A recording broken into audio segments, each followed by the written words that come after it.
علیہ وآلہ وسلم پر وحی کا آغاز کیوں ہوا؟ نیز اللہ عز و جل کے فرمان کی وضاحت ہم نے آپ کی طرف اسی طرح وحی نازل فرمائی ہے جیسے حضرت نوح علیہ السلام اور ان کے بعد آنے والے تمام انبیاء علیہ السلام کی طرف نازل فرمائی تھی۔ حضرت علقمہ بن وقاص لیثی کہتے ہیں کہ میں نے حضرت عمر بن خطاب رضی اللہ تعالیٰ عنہ کو منبر پر یہ کہتے سنا کہ میں نے رسول اللہ صلی اللہ علیہ وآلہ وسلم سے سنا، آپ فرما رہے تھے اعمال کا دار و مدار نیت پر ہے اور ہر آدمی کو اس کی نیت ہی کے مطابق پھل ملے گا۔ پھر جس شخص نے دنیا کمانے یا کسی عورت سے شادی رچانے کے لیے وطن چھوڑا تو اس کی ہجرت اسی کام کے لیے ہے جس کے لیے اس نے ہجرت کی۔ فائدہ: اس احادیث کی مذکورہ بالا عنوان سے بائیں طور مطابقہ بیان کی گئی ہیں۔ اگرچہ نبوت و رسالت ایسی چیز نہیں ہے جسے محنت و ریاضت کے بل بوتے پر حاصل کیا جا سکے، بلکہ یہ خاص عنایت ربانی کا نتیجہ ہے۔ تاہم اہل دنیا سے کٹ کر اللہ کی طرف ہجرت کر کے غار حرا میں خلوت گزیر ہونا عطیہ نبوت ملنے کا سبب ضروری بنا، اور یہ خلوت گزینی بھی اللہ کے فضل اور احسان ہی سے نصیب ہوئی۔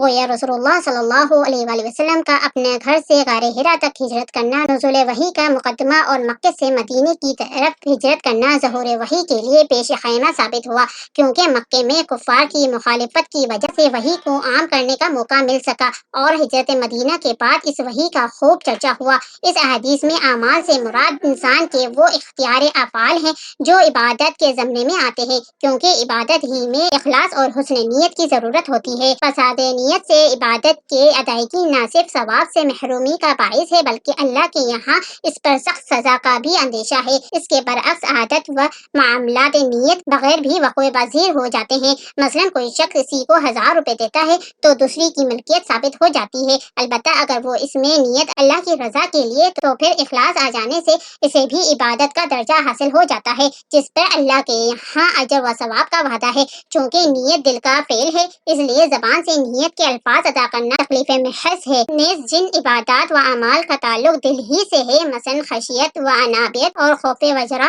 وغیرہ، ان میں سرے سے نیت کی ضرورت ہی نہیں ہے۔ بہرحال حج اور عمرے کی نیت کے علاوہ کسی بھی عمل کی نیت کے لیے زبان سے نیت کے الفاظ بولنا بدعت ہے۔ ہر عمل کے لیے دل میں جو نیت ہوتی ہے وہ کافی ہے۔